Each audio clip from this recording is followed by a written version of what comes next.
How is the goat of the peace offering to be offered? This is the question that we seek to answer today as we continue our verse-by-verse study of the book of Leviticus on Walking Through the Bible.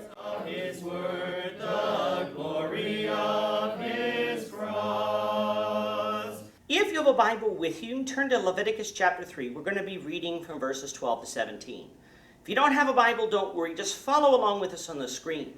The version that we'll be reading from is the New King James Version. So, Leviticus chapter 3, beginning at verse 12. And if his offering is a goat, then he shall offer it before the Lord. He shall lay his hand on its head and kill it before the tabernacle of meeting. And the sons of Aaron shall sprinkle its blood all around the altar.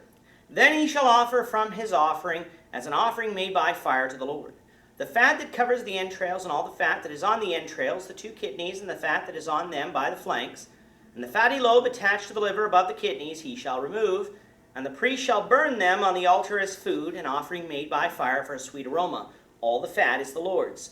This shall be a perpetual statute throughout your generations and all your dwellings. You shall eat neither fat nor blood. In our last episode, we discussed the third sacrifice revealed to Israel in the book of Leviticus, the peace offering, an offering that is sometimes referred to as a communion offering between man and God. There were three types of animals that could be offered as a peace offering: an animal from the herd, an animal from the flock, and a goat. No other types of animals, such as birds, could be offered as a peace offering, presumably because the peace offering is the only offering that was able to be eaten by the one bringing it to be offered. We discussed both the offering from the herd and the flock in the last episode. Unlike with the burnt offering, this sacrifice could be a male or female animal. As for the preparations, what we found was fairly similar for both. The one bringing the offering was to place his hand on the head of the animal and kill it before the door of the tabernacle of meeting. They were then to prepare the animal for sacrifice. The blood of the animal was to be sprinkled all around the altar by the priests. Some of the parts were not to be eaten following the offering, while we'll later find that the other parts were. The parts that were the Lord's were the fat that covers the entrails, all the fat that is on the entrails, the two kidneys, the fat that is on them by the flanks, and the fatty lobe attached to the liver above the kidneys. When it came to the lamb, the fat tail was also the Lord's. When done properly, this sacrifice would be a sweet aroma to the Lord, which again means that the Lord would be pleased with the one offering it. Coming out of verse 12, we again find similar instructions when it comes to the goat. This should not surprise us, seeing as how this is the same sacrifice, just with a different animal. The goat was to be killed before the tabernacle of meeting. That is, by the door of the tabernacle of meeting, by the one bringing it to be offered.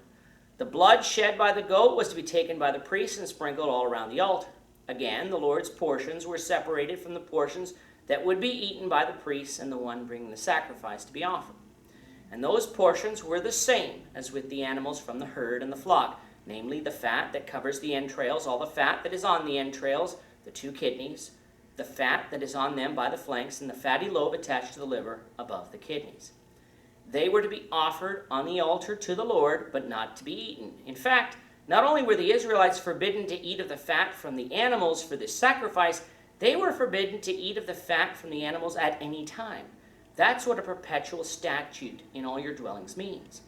What we readers in the 21st century must understand is exactly what is forbidden by the use of the word fat here in Leviticus 3.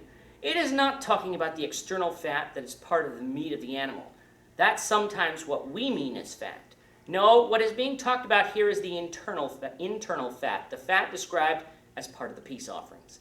That part was the Lord's even under circumstances where the animal wasn't being offered on the altar and thus was not to be eaten. Neither was blood. Remember from Genesis 9 verse 4 that Noah and his descendants were forbidden from eating blood because the life is in the blood. Here Israel again is reminded not to eat the blood of the animal. The blood was still symbolic of life and was used in their sacrifices to God as atonement for sin. Therefore they were not to eat of it. When we get to our study of Acts, we're going to find that even today, God has commanded us not to eat the blood. That is something that a Christian needs to consider, for there are many delicacies that are prepared in different cultures that contain actual blood of the animal. Just so we're not confused, though, when you have a rare steak or meats like it, the red juice that runs out on your plate is not blood. It is protein from the muscle tissue of the meat. The blood has been drained before cooking. So for all those steak lovers out there, God doesn't require you to burn your steaks before eating them.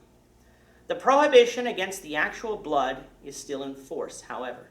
So to conclude the first 3 chapters, we should note the following. There were 2 things that were never to be burned on the altar, leaven and honey. There were 2 things that were never to be eaten, the internal fat and the blood of the animal. And there was 1 thing that was never to be missing from the animal or their vegetable sacrifices, salt. All of these things carried special significance to God, and these instructions need to be followed if one was to be pleasing to God. With that, our time is up for today, Lord, and we hope you'll join us for tomorrow's discussion of Leviticus chapter 4, verses 1 to 12, as we continue our walk through the Bible, 1 verse at a time. Thank you for watching today's episode. We hope that you found it edifying and ask that you not only subscribe to our channel and podcast, but that you like and share this episode among your friends, so that the saving gospel of Jesus Christ can go out to the whole world.